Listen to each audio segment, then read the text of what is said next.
What exactly is the reality about the alleged clusters of pneumonia cases in children that have been making all sorts of commotion all around the world? Put an end to the erroneous information that has been causing irritation among public health officials who are dedicated to their work. It's necessary to determine the facts. The phenomenon that is known as white lung syndrome is a mysterious occurrence, and you should get ready to look into the mysterious increase in the number of sick children in China. It's possible that Chinese authorities do not have a reputation for being transparent in the handling of illness outbreaks. Nonetheless, the highly regarded Center of Illness Control and Prevention have come to the conclusion that there is no evidence to support this. The idea that a new disease is wreaking havoc among youngsters or producing a major increase in the number of cases of pneumonia has also been called into doubt as a result of these events.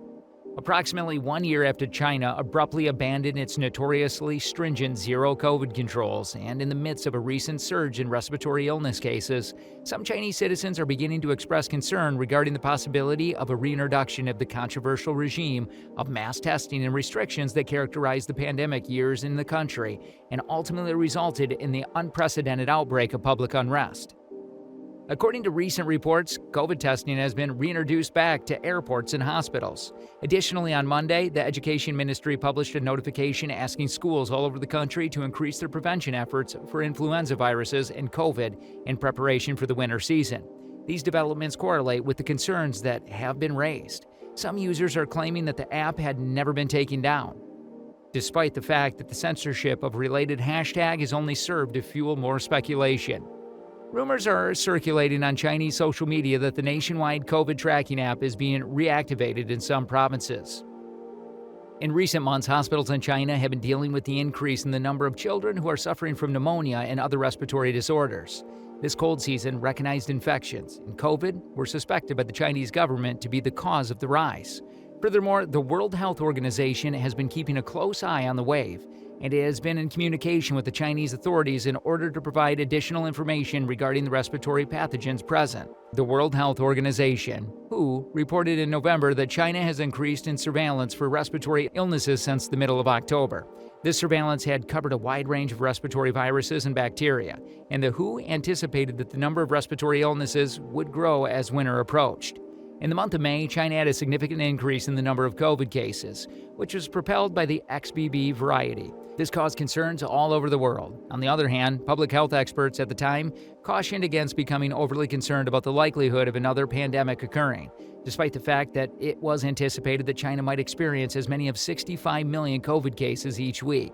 Similar assessments have been made by professionals in the field of public health regarding the most recent increase in respiratory ailments in China.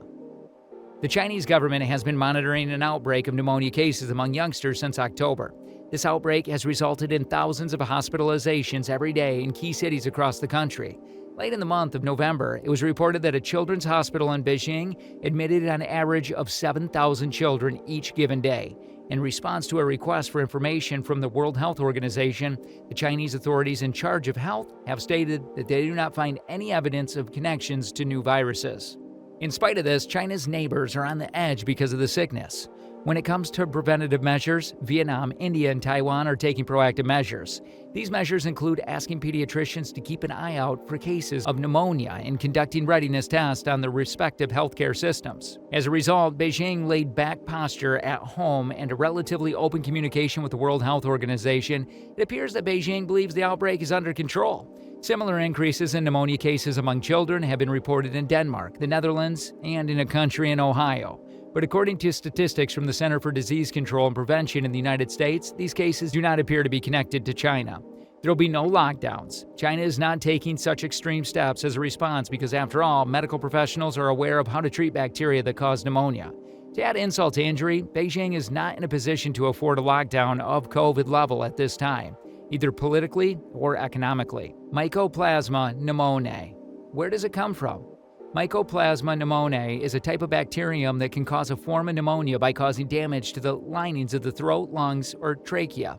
This is in contrast to viruses such as the one that causes influenza, SARS, or COVID-19, which are viruses. It is fairly prevalent, and in order to propagate, it does require a host. It was discovered more than a century ago as a contributor to lung disease in cattle. However, it was not recognized as a cause of atypical pneumonia in people until 1944, when scientists named it after the Greek term for fungus formed. They initially thought it was a fungus. In order to replicate, it's necessary for it to have the cells of mammals because it is one of those bugs that does not have a lot in its packaging. It's not like anything that you discover on the ground or in the air around you, or something similar, or something that is just hanging around. Can Mycoplasma pneumonia be considered highly contagious? An estimated 2 million instances of respiratory infections caused by Mycoplasma pneumoniae are recorded in the United States of America each year. This indicates that the infection is fairly frequent. At the beginning in the 1930s, it was referred to as atypical pneumonia due to the fact that people who had it would continue to experience symptoms for a longer period of time without becoming noticeably sicker, and antibiotics had limited effects on the condition. One of the most common names for the condition is walking pneumonia. Symptoms include the following: feeling of fatigue, chest pain, shortness of breath, coughing, and fever. In the event that pneumonia spreads more widely throughout the community, should we be concerned? The answer is not going to be yes in the immediate future. Many of these recent outbreaks have occurred among youngsters within the first few months of returning to school, and closeness among population can intensify them. Certainly, it's not unusual for Mycoplasma pneumonia to occur in clusters or epidemics. There is a tendency for epidemics of Mycoplasma pneumonia to occur in cycles, with outbreaks occurring every 4 to 8 years in the general population. However, outbreaks can occur at any time among people who live in close proximity to one another, such as those who reside in jails and military barracks. Viruses and bacteria of this type are capable of spreading throughout the community with a reasonable degree of ease.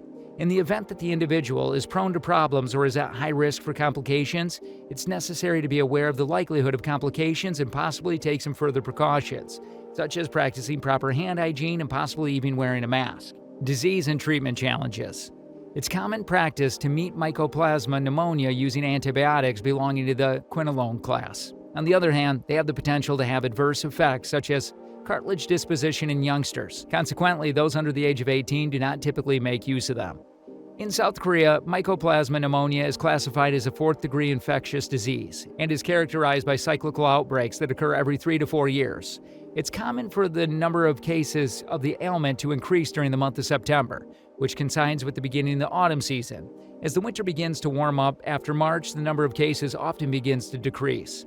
It is noteworthy that once the COVID-19 pandemic began in the year 2020, there was a considerable decrease in the number of instances of Mycoplasma pneumonia.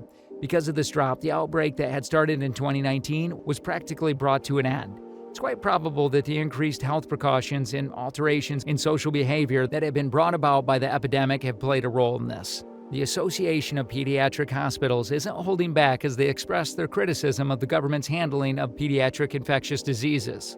Just like that, the association dropped a major warning bomb on us.